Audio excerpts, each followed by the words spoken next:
So we have a very interesting and unusual moment. Really, I can't think of a moment like this in modern American political history, where the conservative era seemed to end. The Republican Party was deeply wounded and somewhat discredited. Democrats come in, liberal ideas, progressive ideas that have been bottled up across the board, mostly bottled up, and for a long time, 20, 30 years. You know, they've been a Republican president or a Republican Congress from 1980 to 2008 in Washington, except for 2 years under Clinton, which didn't go very well. So, you know, most people in this room probably didn't feel terribly frustrated during those 28 years. But if you were a liberal activist, you either couldn't get something past the White House, I mean, you could occasionally, but you couldn't get something past the White House, or you couldn't get something through Congress for all those years. So huge pent-up demand on the left.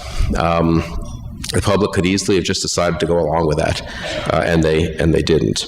So that's where we are.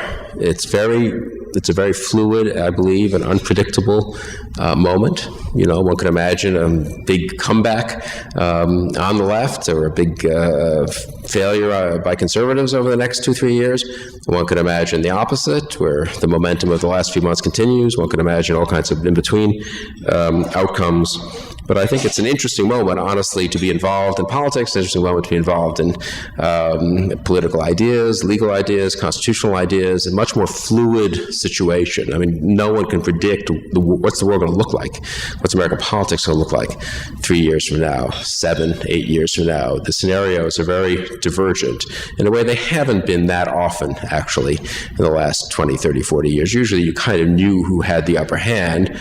You might have a tactical setback, but basically the momentum was more or less on one side. Now I think it's really, everything is up for grabs, which is both a little scary, but also exciting. And so I think it's a very good time to be engaged. I think 2010 will be a pretty good year for Republicans. Maybe not a great year, that depends on a lot of particular events, but a pretty good year. In terms of people in this room, I don't want to tell anyone here what to do, obviously, but I would say this, just thinking about the Obama administration, one of the great vulnerabilities has turned out to be in areas that people in this room know a lot about, and that is in the legal area and in the management of the Department of Justice. I think I said this at a Federalist Society lunch in Washington to the Washington, D.C. Lawyers chapter.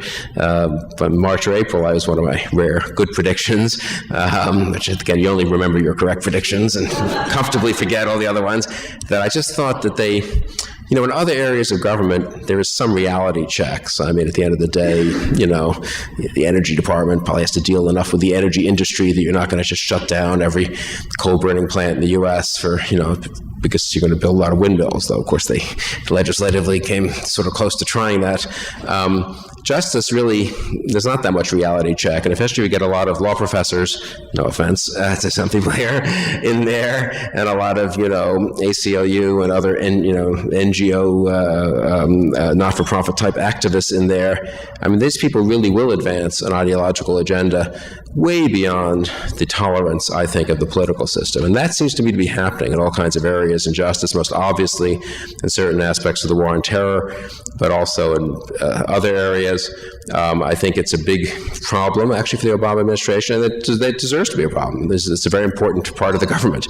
Justice departments are always problems, or often problems for President Bush. Had a terrible time, obviously, especially in 2005, 2006. With the Justice Department. Clinton had all kinds of problems with Janet Reno. It's just sort of, there's so many sensitive things they have to deal with that it's rare to have the combination of, you know, management ability and legal ability and political tact to be able to run that department well. And with President Obama, we have an Attorney General who I don't think is honestly up to it. He's a Deputy Attorney General, already has left after, 10 months or something in the job. They've already turned over one White House counsel after, 8 months or so.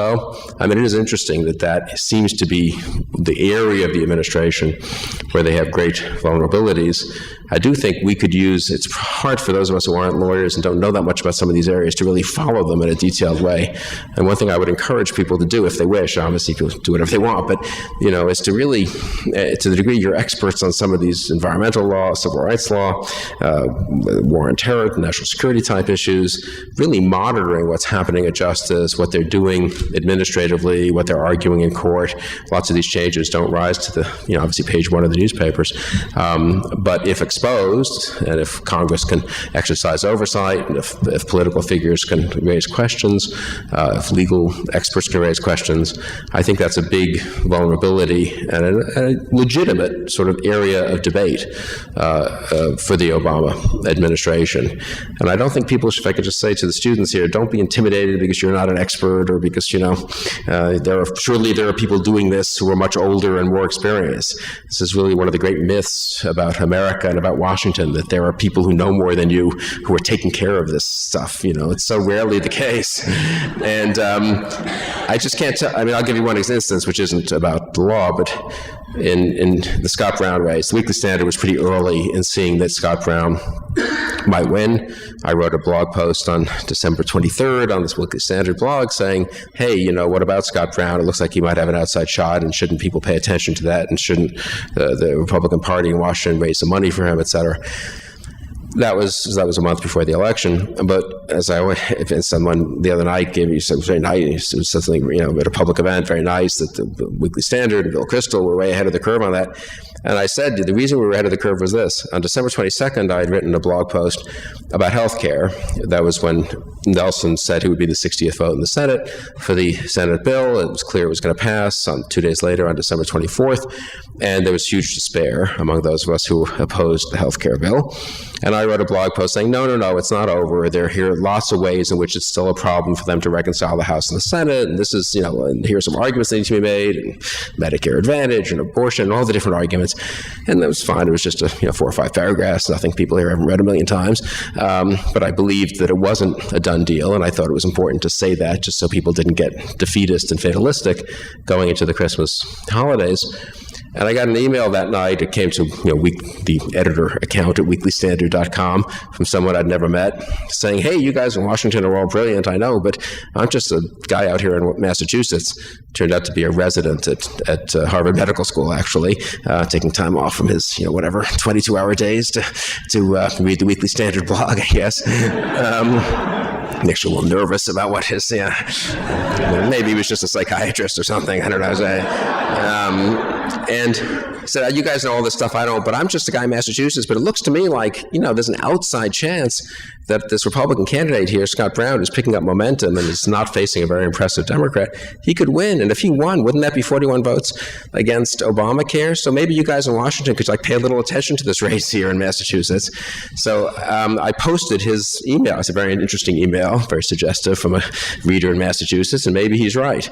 And then I got a ton of emails from people, and it turned out that beneath the surface, there was a lot going on in Massachusetts, and then there was a lot more money came in, and it got competitive, and Brown ended up winning. But it's a good instance where I'm not saying that Brown couldn't have won or wouldn't have won if this young guy hadn't written, a resident at Mass General hadn't written an email to me and I hadn't posted it. But I think it's a good instance that don't assume that your betters know more than you do, and it's to the degree that you all know a lot about, can find out, or interested or want to find out a lot about what's going on.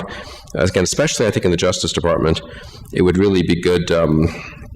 It would be a very good use of people's time to sort of get some of these issues out there. I think they would have great political potency, and I think it's legitimate that they do, because some of these things that can happen beneath the surface in a place like DOJ have real long-term effects. Very briefly going forward, so I think 2010 will be a pretty good year for slowing down, let's say, the Obama Express, maybe stopping it in its tracks. And then the huge question is the next 2 years. Obviously, conservatives have to develop a positive governing agenda in 2011. My sort of simple-minded view of these 3 years is 2010, you can still be mostly critical and negative, and the alternatives can be pretty modest. None of this big Obamacare, let's do some common sense reforms. That's not quite a governing agenda, truthfully, though. In 2011, there needs to be a pivot to, okay, what's the possible conservative governing agenda in a whole bunch of areas? 2012, it'd be nice if there were a brilliant conservative presidential candidate to articulate that agenda. That's beyond all our control, so we'll see what happens there. At least there'll be a lot of competition, which is good, I think, for the nomination. But I think 2010 is mostly a resisting time for conservatives, 2011 and 12, more of a constructive time to build that agenda.